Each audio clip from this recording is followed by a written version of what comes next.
Hey Bubbas, and welcome back to another Hot Books review. Today's drink is not a hot one. I actually made myself a Profi, which is a protein coffee. To be on theme, this is the cinnamon roll protein powder, and I also sprinkled some cinnamon on top. I don't know if you guys can see that. I was really not feeling a hot drink, and not only that, but I forgot to take my protein powder this morning, so decided to just make this for the video instead.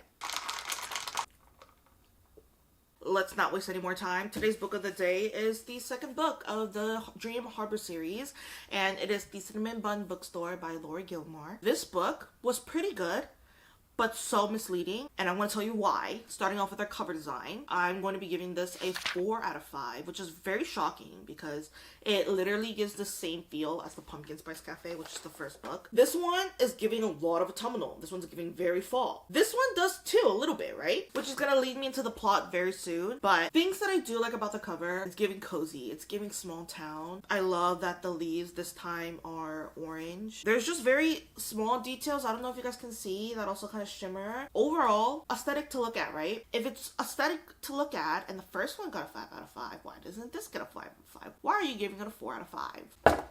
There comes our plot. The story takes place in the same small town Dream Harbor, but our main characters are Hazel and Noah. She's our typical book-loving, shy girl. Noah, on the other hand, is our very outgoing, adventurous fisherman who has the hots for our girl Hazel. Working at the bookstore, Hazel's realizing someone's leaving secret messages around the bookstore. Even though she had no idea who's leaving these trails behind, she wanted to follow these clues. She wants to solve this mystery, but can't bring herself to do it on her own. So when Hazel asked Noah for his help, he was ecstatic. Hazel didn't go around looking for romance, but the more time she spends with Noah, she realizes that she cannot deny the chemistry that they have. So what does that mean for our two characters? Will they be able to take what started off as a fun scavenger hunt and turn it into something more? Because it's the same town as the first book, you already have like a layout, a visual representation of what the town looks like. Everything is literally right around the corner from each other. So there's not much of a world build like building up upon that. Now this is where my issue lies. This book, surprisingly, does not take place in the fall at all. It takes place in the summer. So me going into this right after I finished the Pumpkin Spice Cafe, I was expecting the same autumnal feel.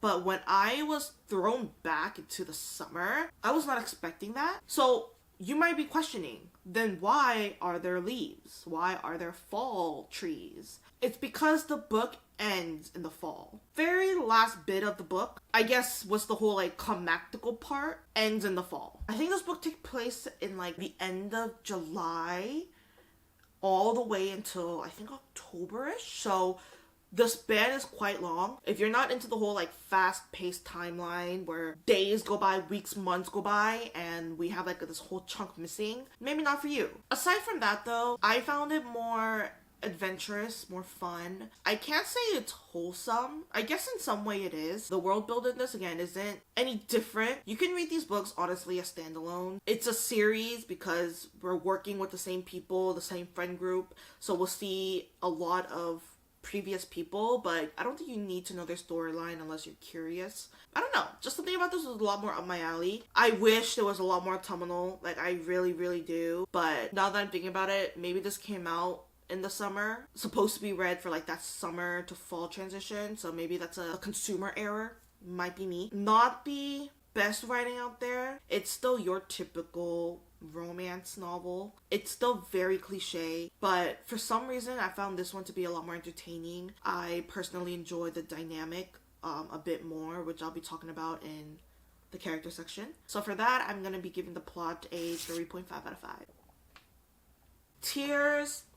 No tears. It's not a sad read. Romance, 5 out of 5. I will say in this one, it's so much spicier than the first one. 3 chapters in, and stuff is already happening. So much more fast-paced, like I told you before, if that's not what you're into. Characters, this one's getting a 5 out of 5. We're working with the same small town people. We love them. We love all of them. We get an appearance of Jeannie and Logan as well from the first book. but that dynamic of opposites attract of Hazel and Noah is just so cute. It's your typical bad boy, good girl, but I feel like the dynamic works so much more better than the Sunshine and Grumpy. Sunshine and Grumpy is good in their own way. Maybe it's because in small town books especially, the bad boys aren't really bad boys, you know? Like, they might have like broken a window or two, you know, gotten chased by the cops, but nothing crazy. I don't know, I don't consider them to be bad boys, and they're always misunderstood anyways. So far, they are my favorite couple. And that leads us with our overall, which is going to get a, I think 8.5 out of 10 is what I gave it on Goodreads. Thoroughly enjoyed this. For some reason, I find this one to be a little bit better in terms of writing, and I'm sure as we get, you know, further along in the series, they're just gonna get better and better. I think you guys should read this one more than they do with the first one. But if you're curious again about the first couple, then by all means. But I just find this one to be a little bit more entertaining.